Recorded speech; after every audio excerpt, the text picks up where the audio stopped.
Uh, jadi di sini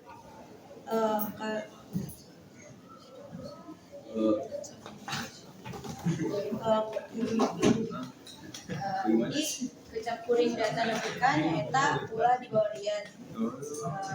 Ieu ngandung hati ulah selain panggonan maju atau maju ngejawab ajeuna dina cara santai.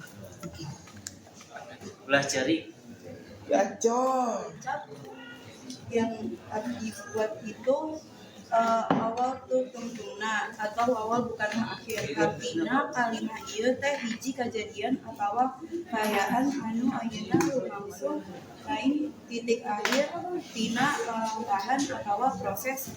Bisa jadi bakal aya kemajuan, perubahan atawa malah bukan aya anu bakal langsung seterusna. Kalimat kuring nyebutkan pernah nyerah nu ngeceskeun yen nalika nyang harepan masalah ulah gampang nyerah.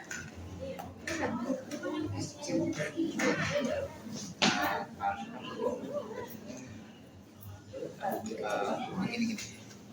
Nah, abdi pilih kalimat santai wae, misalkan anjeun kedah nyandak gampang dina kahirupan, pikeun hirup tentrem sareng bahagia. Sakitu anu tiasa kami sampaikan, kurang lebih mohon maaf. Hatur nuhun. Wassalamualaikum warahmatullahi wabarakatuh. Waalaikumsalam warahmatullahi wabarakatuh. Hatur nuhun. Sami-sami. Iya, Bu. Ayo kan, maju dulu. Oh ya.